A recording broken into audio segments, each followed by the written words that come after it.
Kaiju número 8 é o melhor anime do ano. É sério, a maioria dos animes que estão lançando atualmente são bem medianos. Nada demais comparado ao que a gente quer, de verdade. Outros são animes que estão lançando segunda ou terceira temporada, como, por exemplo, Mushoku Tensei, ou até mesmo Tensei Shitara Slime Dataken, que são incríveis, isso aí não pode dizer que não. Mas não foi nada que me fez realmente sentir empolgado. Nada que me fez saltar da cadeira. Não como Kaiju número 8. Sinceramente, eu já tinha lido todo o mangá de Kaiju número 8. E o que me fez pensar que não seria tão legal assistir o anime. Eu tinha essa questão desse preconceito de que depois de assistir o mangá estaria sem graça. Assim como foi alguns outros, que eu já tinha lido alguns capítulos do mangá. E esperei um anime adaptar essas partes e passar pra eu continuar assistindo sem ver essas partes que eu já tinha visto, porque não era tão interessante de assistir. Mas quando eu vi Kaiju número 8, eu senti um mundo totalmente novo.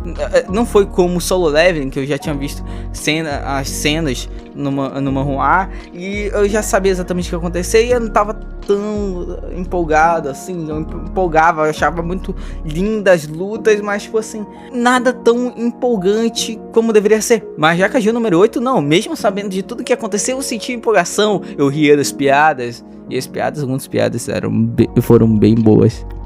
E Sus também, né? Que, por exemplo, da urina pelos mamilos, aquilo ali me quebrou de uma forma.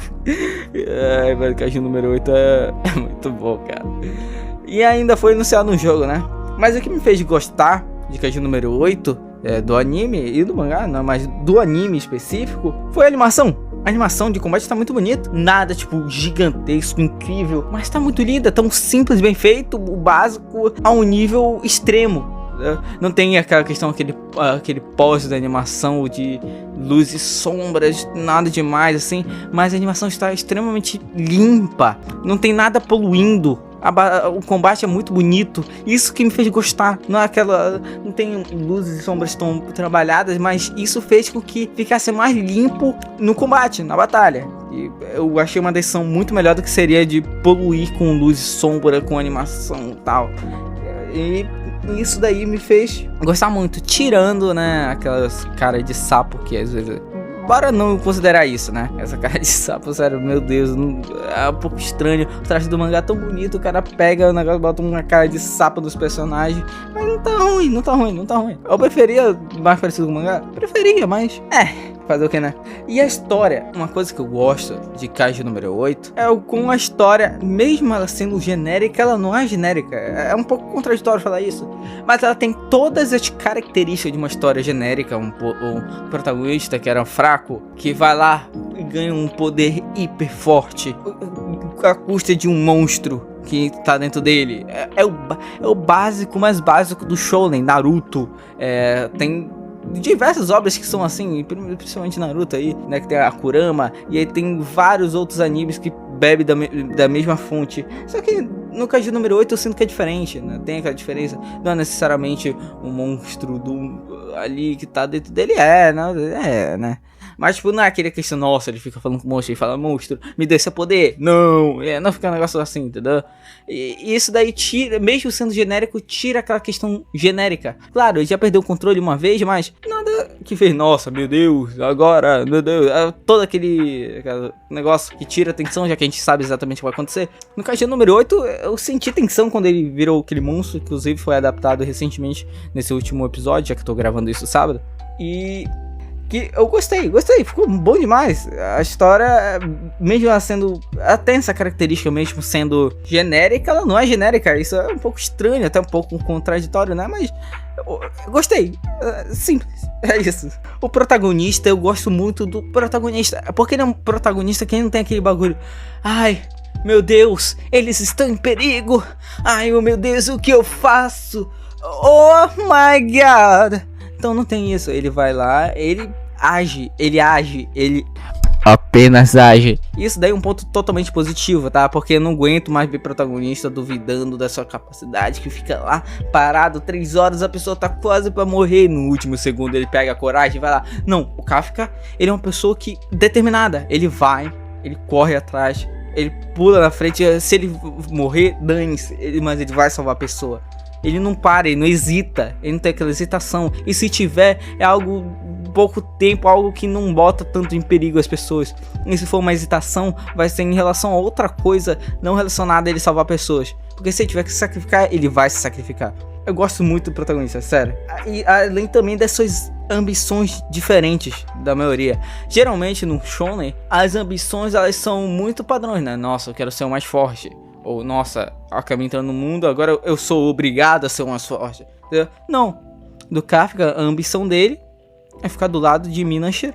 Apenas isso. Nada demais. Ele só quer ficar do lado dela. Acabou. É isso. Não tem muito o que falar. Entendeu? Tudo que aconteceu de ele acabar virando um kaiju e isso ajudar ele a possibilitar as coisas, né? Foram consequências dos acontecimentos que aconteceram. Nossa, acontecimentos que aconteceram é triste de falar. Mas é isso, entendeu? Apenas aconteceu. A ambição dele é totalmente ao contrário do que a maioria dos shonens, né? E isso faz ser uma outra característica que não é genérica, mesmo ele sendo um anime com características genéricas.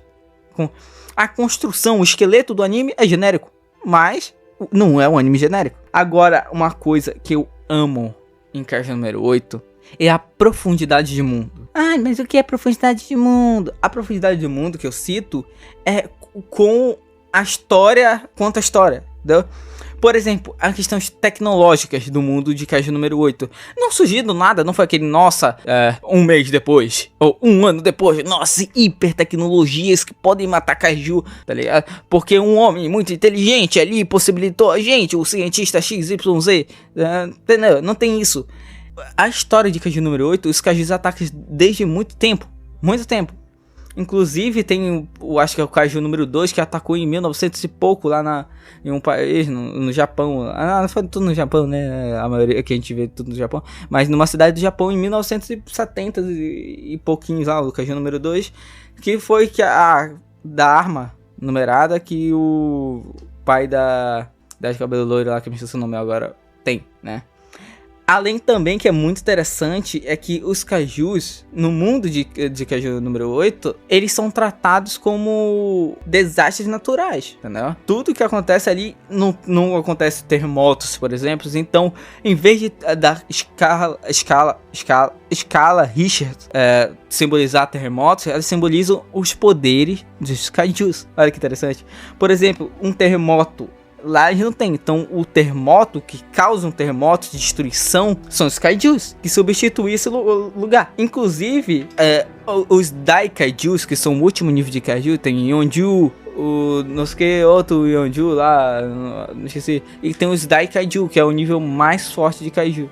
Que são os humanoides que têm consciência, falam, etc. Caso por exemplo, do Kaiju número 8, que é o Kafka, né?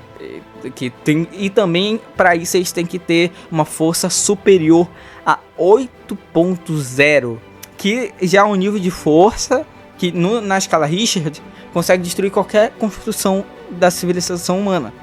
Comum, por exemplo, prédios, pontes, qualquer coisa dessa vai cair. E aí isso daí torna muito profundo o universo de Kaiju número 8. E faz ser muito bacana.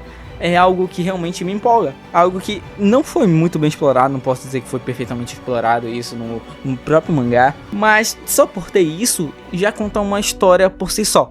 Entendeu? Não é algo que, nossa, tá ali mostrando tudo o que aconteceu. Entendeu? E não precisa explicar.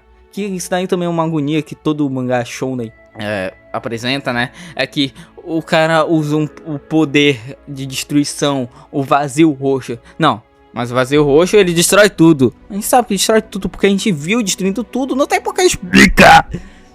E isso parece que o autor tá duvidando da nossa inteligência. No Kaiju número 8 eu não sinto isso. Eles explicam o necessário que explicar, coisa que a gente não entenderia normalmente. Isso é muito maneiro. E é isso, não tem muito o que falar. Kaiju número 8... Kaiju número 8 é um dos melhores animes atuais, se não o melhor anime do ano e atuais também. É isso aí. Falou. Comenta Kaiju número 8.